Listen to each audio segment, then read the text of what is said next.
Então, vamos ao papo. Então, hoje a gente está aqui para conversar um pouco sobre tônus, trofismo e força, né? Uma conversa que nasce a partir de uma demanda que surgiu em sala de aula. E como eu e o Rafa, a gente trabalha já há muito tempo juntos e estuda juntos, e eu convidei ele para poder conversar comigo e conosco sobre essas questões que volta e meia voltam a fazer parte, né, dos questionamentos dos acadêmicos de fisioterapia e também dos profissionais. Eu sou da área da neurofuncional, então dentro da neurofuncional a gente tem toda uma outra lógica de fisiopatologia da função neuromuscular, e esse é um questionamento que realmente volta e meia surge, né? Então a gente vai conversar hoje sobre isso. Então eu queria pedir para o Rafa se apresentar para a gente poder prosear. Muito bem. Então, como a Lela já me apresentou, meu nome é Rafael, eu sou fisioterapeuta, né, com especialidade em traumato-ortopedia, então já vi que é um pouquinho, né, diferente da especialidade da Lela, mas não por isso que a gente venha. Não é por isso que a gente venha trabalhar menos junto, né? E sim que mostrar o quanto essas áreas muito se agregam. Eu sou professor na universidade, sou colega da Lela lá na Unisc, e tenho uma clínica também, né, de atuação muito mais voltada na área de ortopedia e traumatologia. Eu acho que é uma discussão muito válida, né, e, enfim, vai agregar bastante para todo mundo, né, a fim de que geralmente ainda surgem, né, algumas dúvidas em relação à conceituação né, e aplicabilidade de exercícios propriamente dito, dependendo da necessidade que o paciente vem apresentar. Então, acho que a gente vai caminhar meio que por essa linha aí hoje, né, Lela? Penso que sim. Acho que uma das coisas que eu sempre falo para os alunos, Rafa, é o quanto o paciente neurológico, né, com disfunção neuromuscular, ele é um paciente ortopédico, né, porque ao haver a alteração do tônus muscular, isso vai incidir diretamente sobre a postura e haverão alterações posturais que a longo prazo, né, também produzirão alterações na mecânica respiratória. Então, eu penso que a gente poder enxergar esse inteiro, né? O quão mais precocemente a gente possa enxergar esse inteiro, tanto melhor para a gente conseguir pensar numa condução terapêutica que seja realmente preventiva, né? Que a gente possa atuar minimizando os danos né? As sequelas que podem ir se somando. Então, acho Tu que isso é sabe, Lela, fundamental. que uma coisa que eu até converso com alguns alunos, tu pode até dizer que eu estou errado, mas tem alguns casos que eles apresentam para mim, às vezes, sobre algum caso específico da neuro, alguma síndrome que seja um pouco mais desconhecida, e eu falo assim, ó, tu foi avaliar um paciente sem conseguir fazer uma consulta prévia sobre essa síndrome, avalia a função, tu vai avaliar a função motora, tu vai avaliar a função muscular, tu vai avaliar a função respiratória, né, tu consegue ter um monte enfim, coisas para avaliar e identificar, e que, na verdade, tu mesma sempre me disse, né, que na neuro nada é certo, nada é, tem esse diagnóstico, ela vai ter esse resultado ou né, essa função específica. Então, a função acho que é o principal para ser avaliado e ser tratado, né? Então, por mais que não se conheça a síndrome, que, claro, vai ter que pesquisar depois, enfim, né, para saber quais são os desenrolamentos dessa síndrome, mas eu acho que sim, o principal é esse, é saber a função e aquilo que está afetado e de que forma a gente vai poder fazer para trabalhar com isso. Aí que eu vejo que as duas áreas realmente se juntam, né?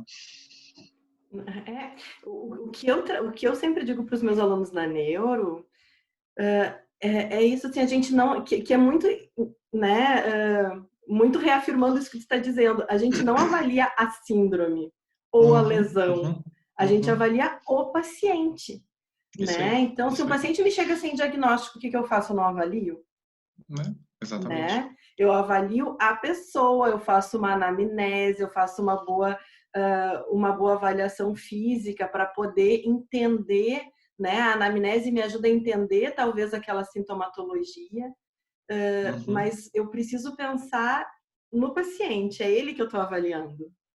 Né? É ele que é a função dele que eu preciso entender, decodificar. É aquele exemplo clássico que a gente sempre usa, né? Pelo menos em cinese eu uso, de um pensamento SID e CIF, se é que tu me entende, né? Um pensamento SID, a gente vai ter um paciente, sei lá, com um acidente vascular, que frequenta hidroginástica, que caminha, que vai no mercado sozinho, que compra, né, que trabalha, etc e tal. Assim como tem aquele paciente com o mesmo CID, né, acidente vascular, e que, enfim, é acamado e tem uma função muito limitada. Então a gente tem que sempre, mesmo pensando em diagnóstico definido, pensar pelo lado funcional, né?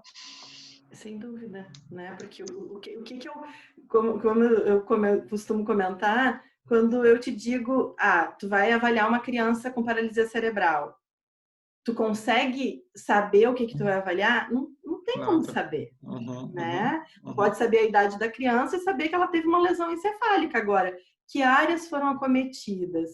Em que dimensão foi acometido, né? E como está a função dela? Tem tantos fatores que variam para determinar essa função, né? Eu ia dizer, a dimensão da lesão ainda assim não explica a função. Exatamente.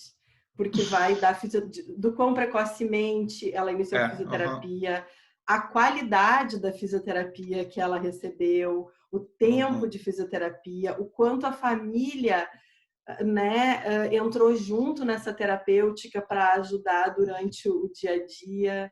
São sim, muitos sim. fatores que determinam, né? É incalculável, completamente. Por isso que eu acho que né, essas conversas assim são sempre fundamentais para a gente poder. Talvez a gente esteja dizendo algo aparentemente óbvio, mas a gente vê o quanto a gente precisa voltar a esses conceitos e como a gente toda vez, mesmo nós professores, né, e fisioterapeutas já com tempo de caminhada, toda vez que a gente volta a esses conceitos, a gente volta com uma outra história, né, com outros pacientes que a gente atendeu, outras aulas que a gente já deu e que a gente repensa, né, esses conceitos e compreende eles de uma forma diferente. É bem interessante porque, como tu disse, a experiência ajuda com isso, né? Mas parece que a cada semestre tu tem um caso diferente para conseguir apresentar, uma relação diferente de casos para apresentar. O caso A que evoluiu de forma, né, X e o caso B que evoluiu de forma Y e por que isso, né? É interessante, é ótimo conseguir aliar, né, essa prática ao ensino, assim, só agrega. Sem dúvida, sem dúvida. Porque dá sentido, né?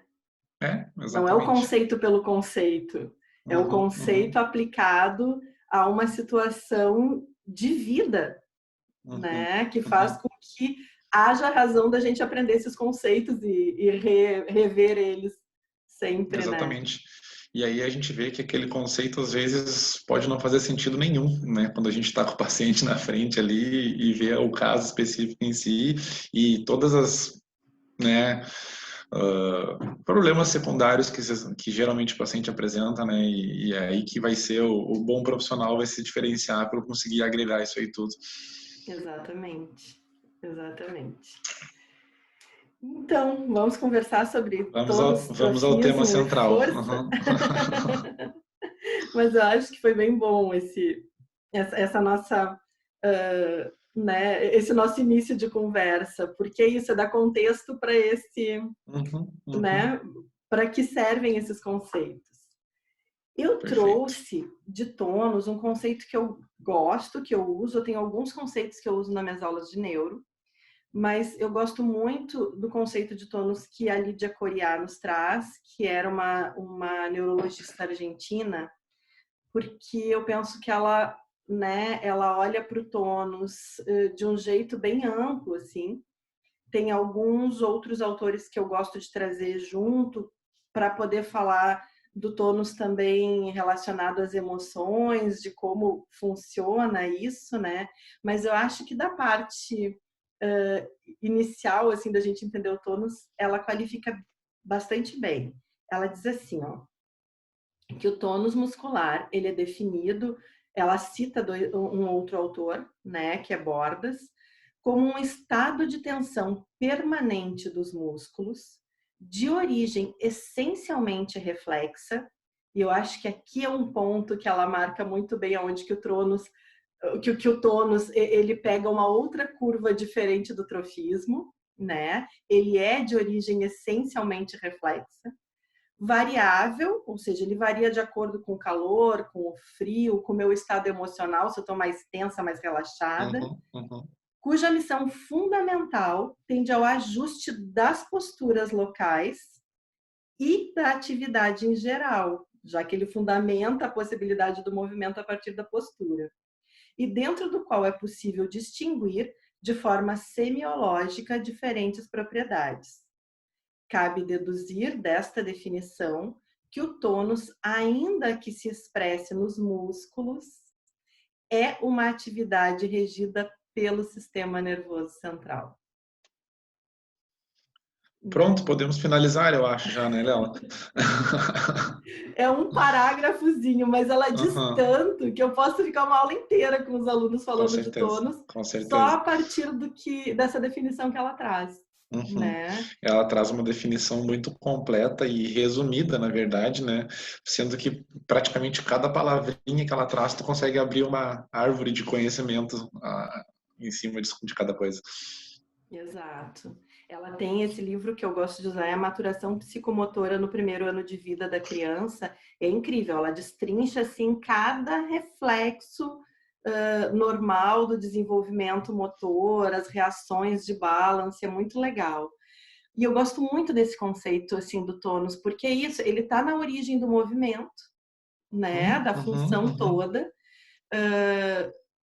Embora lá na infância, no primeiro trimestre, a gente possa falar numa hipertonia fisiológica, a partir do terceiro trimestre de vida, a hipertonia é sempre uma condição de alteração de quê? Do sistema nervoso, né? Então... Eu vou te trazer, Léo, bem agora pensando numa fala bem ortopedia e traumatologia, tá? Bem traumatologia, na verdade. Teve uma lesão, vamos supor, tive um paciente com uma lesão no joelho, fez lesão ligamentar, fez lesão meniscal, eu tô vindo pro lado traumatológico, tá? Fez estiramento muscular, e foi um estrago, certo? Não seria tão estrago se ele não tivesse feito também uma lesão nervosa, entendeu? Para ver o quanto a lesão nervosa ela toma conta de todo o estrago em si, entende? Então, a parte nervosa ela sempre vai vir antes, ela sempre vai anteceder e sempre vai ser o que vai ser o foco principal para daí a gente começar a pensar na parte muscular, para a gente começar a pensar na parte ligamentar, enfim, né, e todas as outras lesões acometidas. Eu acho que assim eu já consigo entrar nessa linha de que o tônus, ele sempre vai vir antes do trofismo, né, porque a parte nervosa, ela sempre vai ser mais importante para a gente conseguir tratar, modular, seja lá o que for, antes de começar a pensar em trofismo em si, sendo que tu nem colocou ainda o conceito de... Mas eu acho que é importante que a gente possa pensar que não existe movimento produzido apenas pelo músculo, né? Que quem vai fazer com que o músculo funcione é o sistema nervoso central e periférico, periférico também, para que possa toda a informação chegar ao músculo, né? Mas como eu vejo que é difícil isso para os acadêmicos no início, antes de terem os fundamentos, e para muitas famílias também, por exemplo, entender que um paciente que não consegue se colocar em pé, né, por causa de uma plegia, que o problema não está nos membros inferiores. O problema não é na perna. Mas por que o fisioterapeuta vai lá e trabalha na perna e ele não fica bom? Né? Difícil, muitas vezes, para as pessoas entenderem que o problema, que a consequência é na perna, né? Mas que o problema é lá dentro, é lá no cérebro, ou lá na medula espinhal. Exatamente. E entenderem também que tanto se trabalha na perna, mas é para manter condições para que, se a parte nervosa melhorar, eu não tenha um estrago tão grande dessa parte muscular distal, vamos pensar assim, né? Então, mas é difícil realmente, tanto para o paciente, como para os familiares, ou então até para os alunos, como tu disseste, entender que isso vem antes e que se trabalha na perna pensando em prevenção de deformidades, quem sabe, né, ou tentar manter ativo, mas acho que a palavra prevenção de deformidades acho que engloba quase que tudo, sejam deformidades articulares como musculares. É manter uma condição osteomuscular ideal para responder, né, às Isso, informações do sistema nervoso, para veio um impulso que o músculo deu isso. condição de interpretar, eu tenho um músculo ali Uhum, acordado, uhum, uhum, uhum. né? Perfeito. Ele está É acordado, isso ele aí. está pronto para responder, né? Exatamente, é deixar o músculo apto a. Perfeito. E eu vejo que quando eu faço estudos de caso perguntando assim, como está o tônus e o trofismo dos pacientes, de um paciente no estudo de caso, Uhum, muitas vezes no início, assim, quando os acadêmicos ainda não conseguem entender esses conceitos, parece assim, se o tônus está aumentado, o trofismo está aumentado, se o tônus está diminuído, o uhum, trofismo está diminuído, uhum. né? Assim com os reflexos também. E Deve ser pela questão do movimento involuntário, né? E que promove contração, que consequentemente pode ser que promova um trofismo, pode ser. pode. Mas, por É. exemplo, numa hipertonia, né, ainda que seja uma hipertonia espástica, assim, que não Uhum, tenha algum outro, uma distonia, por exemplo, uhum. pelo desuso, o paciente vai perder trofismo, Exato, exato, concordo. Uhum. Não, né? só quis dizer que às vezes a confusão pode se dar pelo fato de, ele está com uma hipertonia espástica, ele está contraindo full time, ele vai promover Uhum. trofismo. Não, não vai, né? Eu acho que a gente vai ter que marcar um outro encontro, Rafa, para poder falar dos diferentes tipos de tônus e o que isso Uhum. produz, né? Porque Tá? assim, a distonia produz um trofismo diferente, e Uhum, daí ali uhum, nos diz que trofismo nem sempre é função, né? uhum. Diferente da hipertonia plástica, diferente da hipertonia espástica. Acho que a gente vai ter que, próximo sábado, a gente se encontra para falar disso, eu acho. Eu topo, eu topo. Eu gosto. Então tá, pré-agendado. Então, eu queria que tu falasse, né, um pouco para gente dessa condição do trofismo e da força, né? Porque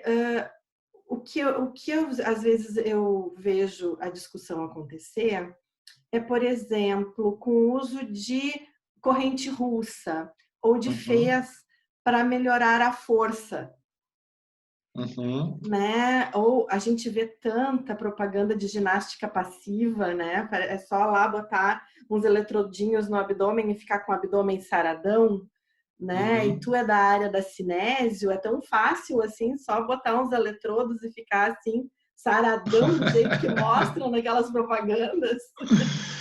Quem dera, né? Eu acho que aquelas empresas iam estar ricas nesse momento se fosse realmente assim.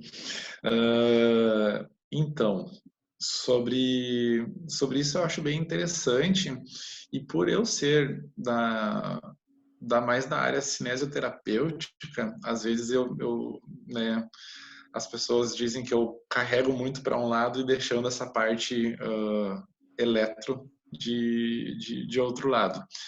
Porém, trofismo e força tem algumas diferenças sim, né? E de uma forma bem resumida, não estou com nenhum conceito aberto aqui, mas eu costumo falar abertamente de uma fala bem simples para os alunos. Eu considero o trofismo como sendo relacionado à questão de volume muscular. Né? Então, quando a gente fala de trofismo, a gente está falando de volume, a gente está falando daquele músculo crescer ou diminuir, né? Em tese, um músculo com mais trofismo geralmente produz mais força, né? Mas também não quer dizer que isso seja lei. A força ela vai estar associada a movimento, a exercício, a funcionalidade, a demanda que a pessoa tem no dia a dia, ela tem que ter uma força X para conseguir atender as demandas que ela vai ter, sejam elas atividades de vida diária, ocupacional, de lazer, né? E, enfim, todas as atividades que ela faça. Ela vai sempre ter que produzir uma força específica que suporte as atividades que ela execute, o que não está ligado diretamente a um trofismo. Eu jamais vou poder saber se essa pessoa está com a sua força adequada medindo perimetria, por exemplo, né? Que é uma forma de a gente avaliar trofismo, vamos supor assim, porque isso não vai me responder nada, vai me responder se eu tenho simetria de membros. Ponto. Agora não vai me dizer se eu tenho, não, aqui ó, pela medida eu posso ver que está com a força, ok. Não tem como. Vai ser sempre relacionado ao conseguir cumprir com as atividades do dia a dia. Sobre a estimulação elétrica, eu sempre falo que eu acho que ela é importante, principalmente quando a gente fala de russa e de feias, por exemplo, né, que são estimuladores elétricos. Agora, eles por si só, eu não consigo entender como sendo algo que vai resolver o problema de falta de força dessas pessoas, né? Eu acho que, e pelo menos sempre que eu utilizei esses equipamentos, eles sempre foram associados ao movimento e associados ao exercício, ou pelo menos associados ao estímulo. Se a pessoa não tem contração, né? Se a pessoa não tem movimento, pelo menos ela tem que mandar a mensagem, né? Para conseguir estimular aquele músculo, mesmo que ele não movimente. Então, eu vou ter um estímulo pelo eletrodo distal, mas eu vou ter um estímulo central, né, que vai estar conseguindo ajudar a realizar a contração. Para mim, só o estímulo distal vai ser algo relacionado à sensibilidade local, né, e não algo que seja relacionado a assim só aplicar lá e conseguir a partir disso conseguir ganhos, né. Não sei se era mais ou menos por esse lado que tu queria que eu fosse. Não, perfeito. E tu trouxe essa questão da perimetria que eu acho que ajuda a pensar, né? E daí, quando tu traz essa questão de que é importante que a pessoa né, tenha a intenção do movimento voluntário, ainda que ele não seja possível, né? Mas que o eletrodo está lá dando a informação, mas o sistema nervoso também está, né, mandando uma informação. Eu acho que isso diz uma coisa bem importante, assim, dentro da fisioterapia, que é o quanto esse é um momento, quando esse recurso é utilizado, que o fisioterapeuta tem que estar dando comando verbal também, né? Que a gente não pode ficar ali só falando de amenidades com o paciente, que é um momento de dar o comando verbal para que o sistema nervoso consiga processar a informação e mandar as referências que são necessárias. Né? Afinal de contas, a gente está falando de estímulo nervoso, né? Então, o estímulo nervoso não pode se dar só de uma forma distal lá. Eu tenho que conseguir agregar o máximo de estímulos possíveis para conseguir que essas pontas todas consigam, de uma certa forma, se unir internamente, né? E fazer com que o estímulo seja realmente completo. Assim como eu falo para os pacientes, quando eles estão realizando, de repente, um estímulo distal, como a gente estava usando de exemplo, ele não pode estar ouvindo um rádio, ele não pode estar olhando uma TV, ele não pode estar mexendo no celular, né? Ele tem que estar concentradíssimo total naquilo que ele está fazendo para conseguir mandar o máximo de estímulo. E é interessante, até falando de lesão de nervo periférico, que os pacientes muitas vezes dizem que chega a cansar a cabeça, chega a sentir dor de cabeça, chega a sentir um cansaço de fazer força para um membro que não está respondendo em forma de movimento para ele, vamos dizer assim, né? Mas é interessante. E aí tu vê que realmente o exercício ele foi bem feito, né? Ele foi bem realizado. Eu acho que na lesão de nervo periférico isso é mais intenso ainda, porque isso, lá no sistema nervoso central, tá tudo íntegro. A resposta, a informação, ela só não chega, mas ela sai, né? Exato. Então, eles têm condição realmente de pensar, de projetar, né? Então, e cansa, né? Porque tu tá mandando a mesma informação, ainda que o músculo não consiga executar a contração, tu tá mandando toda a informação, o gasto energético tá acontecendo, né? Mas, enfim, se a gente for trazer essa conversa para nível de sistema nervoso central, aquilo que eu te falei antes, para mim a neuro vem primeiro. Não adianta eu querer, no meu ponto de vista, né, Lela? Eu acho que pode ser que tenham estudiosos e pessoas que possam ver isso de outra forma, e eu super respeito, mas no meu ponto de vista, a gente tem que primeiro conseguir controlar essa parte de tônus, né? Isso tem que estar muito bem desenhado primeiro, para a gente poder, depois disso, começar em algum tipo de estímulo distal, né, ou proximal, não sei, algum estímulo elétrico, né, para ajudar num ganho possível de força e trofismo. Mas eu acho que antes disso vem a questão de movimento voluntário, a questão de conseguir executar ou tentar executar, né, de forma voluntária, sem que tenha um tônus atrapalhando, literalmente. Sem dúvida. Pensando dentro dessa perspectiva, a modulação de tônus vem primeiro. Claro. Uhum, Né? uhum. O que eu acho que é importante, Rafa, tu que é da cinésio, da gente poder comentar, pegando esse gancho de tônus e trofismo, é que eu tenho tentado cada vez mais mostrar para os acadêmicos que as técnicas passivas de modulação de tônus, que são muito eficientes, elas são muito importantes para o paciente que também é passivo, que também não consegue executar ou precisa delas no início do atendimento para conseguir uma função motora melhor ao longo do atendimento. Mas que a cinésio também faz parte da modulação de tônus. E que se o paciente tem movimento ativo, voluntário, com algum controle, Eu estou modulando. o que vai determinar o quão essa cinésio vai ser mais ou menos moduladora desse tônus é o modo com que eu conduzo esse exercício. Uhum, uhum. Né? Porque quando eu falo numa diagonal, por exemplo, eu estou falando de movimento ativo. Então, eu estou falando de cinésio. Uhum, uhum. Né? Eu concordo contigo e até esse é um questionamento que eu ia te fazer para saber se tu, né, se os nossos pensamentos se batem. Mas para mim, nem sempre eu vou precisar fazer uma modulação típica, vamos supor, tomada de peso ou com a contração, né? Se eu tenho um movimento ativo. Eu acho que ao fato de produzir movimento ativo, eu já estou modulando esse tônus, né? Porque eu estou conseguindo fazer uma contração X que execute uma função na qual é desejada por mim. Só isso já faz com que o tônus se module, né? Agora, eu vou ter que, de repente, partir para técnicas mais passivas quando eu perceber que a minha parte de movimentação ativa ela não está respondendo da forma que eu gostaria. Aí sim, aí eu vou, de repente, ter que aplicar alguma outra técnica que me permita realizar um movimento ativo de forma melhor, né? E aí sim, através do movimento, eu vou estar modulando esse tônus. Eu ainda penso que se o paciente ele tem condição de se colocar em postura, né? Em vez de fazer uma tomada de peso, que eu vou fazer uma força imensa para transferir carga sobre as articulações, eu posso fazer uma transferência de peso. Com esse paciente. Concordo. Aonde E é ele vai funcional, transferir o peso do seu próprio corpo sobre as articulações para estimular aqueles receptores articulares e modular o tônus. Daí eu vou determinar se eu vou num fluxo, né, contínuo ou intermitente para modular esse tônus para mais ou para menos. Né? Mas E faz muito mais parto sentido do pensando de movimento. forma... Oi? E faz muito mais sentido pensando de forma funcional, né? É muito melhor que seja ele executando, muito melhor que seja ele sentindo, é muito melhor que seja ele fazendo para conseguir ter uma resposta melhor do seu próprio músculo. Sem dúvida. É controle motor, né? É ele controlando o próprio movimento, o próprio corpo. Sim.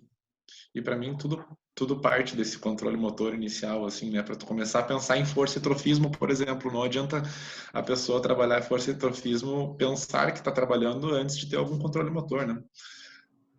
Sim, não tem como. É. Porque precisa do movimento ativo.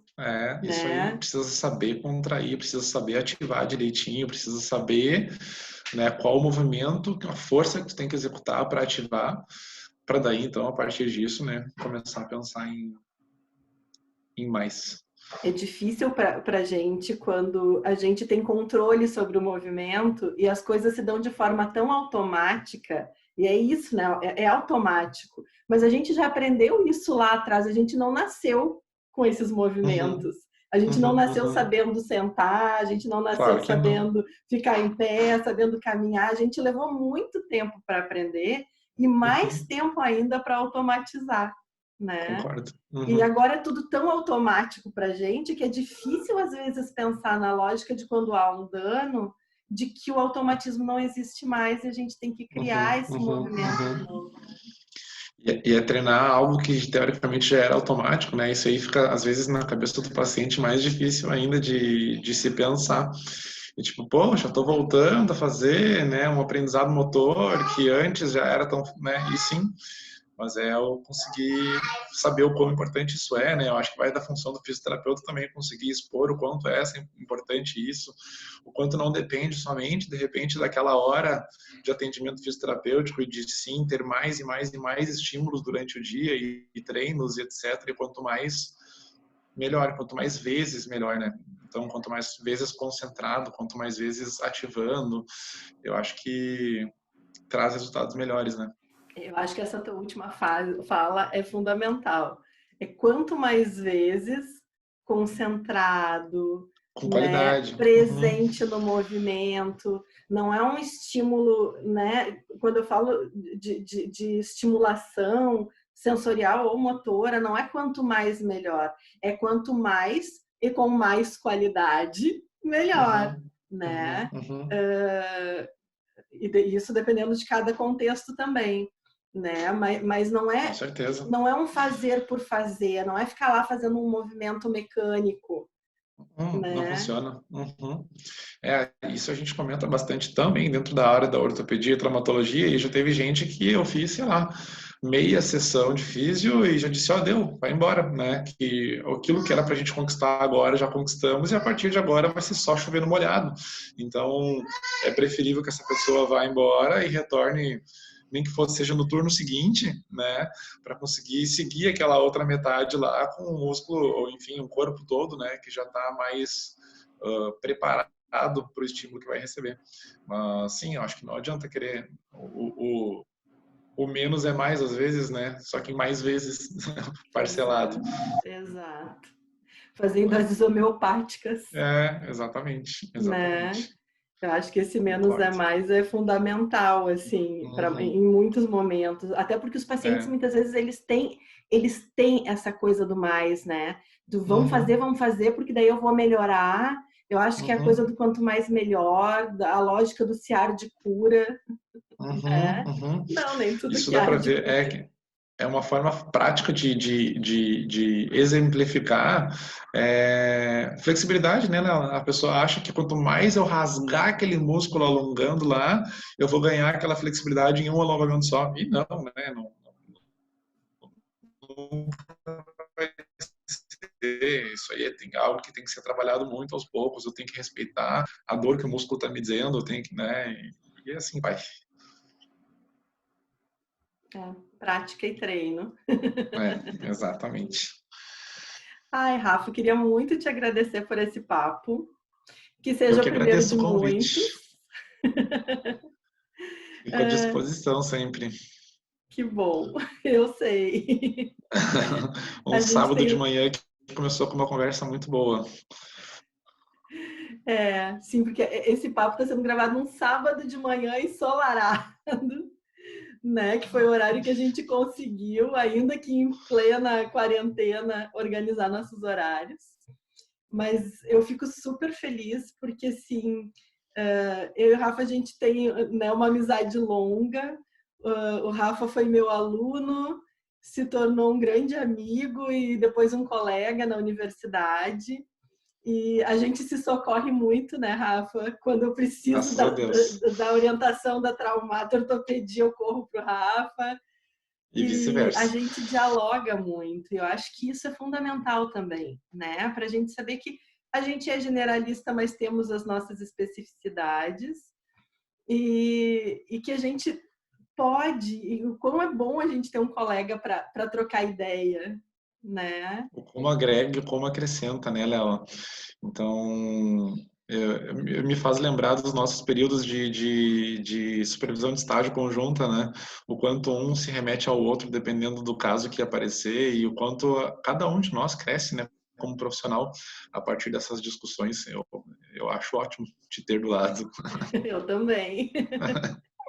E eu fico super feliz, assim, nesse momento que, né, eu escolhi iniciar as atividades do meu espaço de um jeito diferente por conta da quarentena, né? Então, o meu espaço real para atender meus pacientes está lá, quase pronto para atendimento. Eu não sei quando eu vou poder usufruir, mas eu disse, não, deixa eu pensar numa outra forma de estar junto com as pessoas que eu gosto. Se não dá para ter roda de conversa lá, não dá para ter grupo de estudos lá, vamos fazer de um Deixa outro aqui. jeito, né?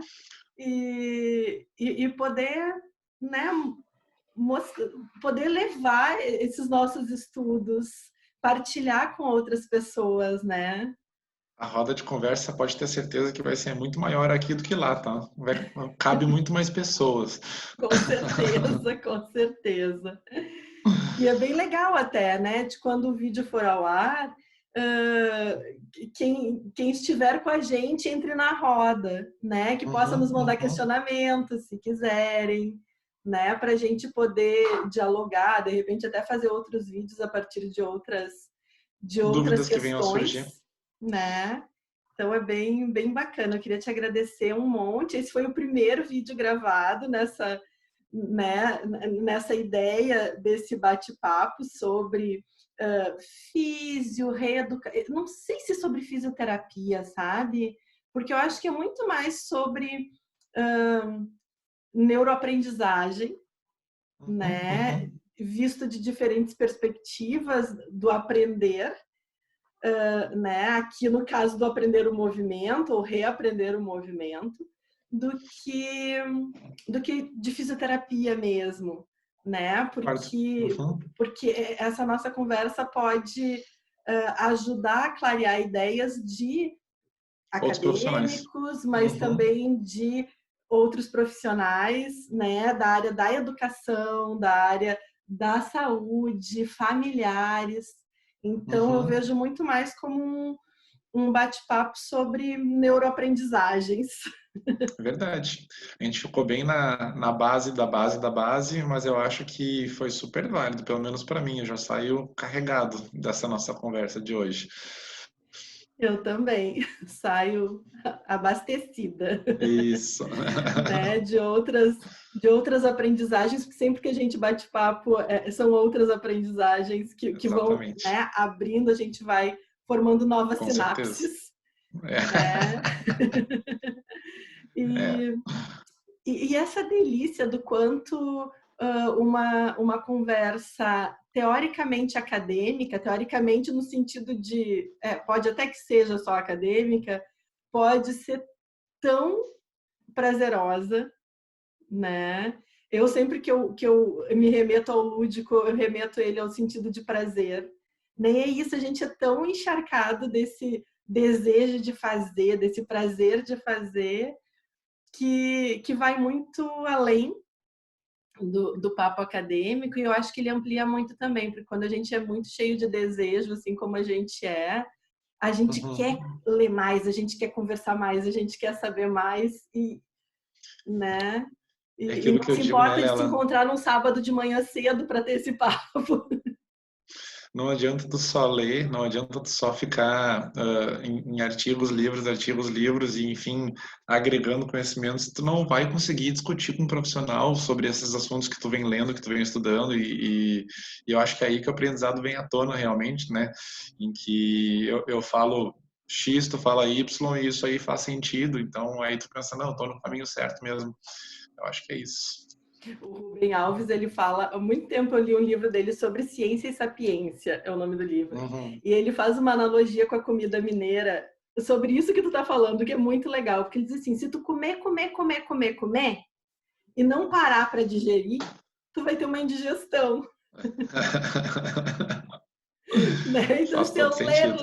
ler, mas eu não parar para poder colocar aquilo, né? Discutir com outra pessoa é ótimo, porque eu consigo organizar, né, aquilo tudo que eu li. Olhar para o meu paciente e enxergar nele tudo aquilo que eu li e ressignificar aquilo que eu li. né? Isso é fazer digestão. É fazer digestão do conteúdo, do aprendizado. Eu acho que a gente precisa digerir muito para poder aprender. Verdade. Vamos marcar mais umas digestões, então. Vamos. Ai, Rafinha, obrigada. Feito, Obrigada. eu que agradeço o Realmente, convite. Fico muito feliz, né, de tu ter me chamado para discutir um assunto como esse. Admito que eu fiquei um pouco assustado, pensei ela vai entrar no mundo neuro, eu vou ficar perdido, mas foi uma parece. conversa muito proveitosa e que espero que agregue não só para a gente, como para mais pessoas aí. Como a Lela já disse, fica o convite, quem quiser deixar comentários, perguntas e agregar na questão da discussão, eu acho que é muito válido para isso. Legal, então. Bom, já temos até papo para um próximo, ideias para um próximo papo. Então tá. Exatamente. Obrigada. Pessoal, fiquem com a gente. Outros profissionais vão vir papear, né, sobre essas aprendizagens múltiplas do universo, não só da fisioterapia, mas do ser humano, né, de como a gente funciona, aprende, se desenvolve. Então, fica o convite para nos acompanhar nessa série de bate-papos. Um beijo. Tchau, Rafinha. Tchau, tchau.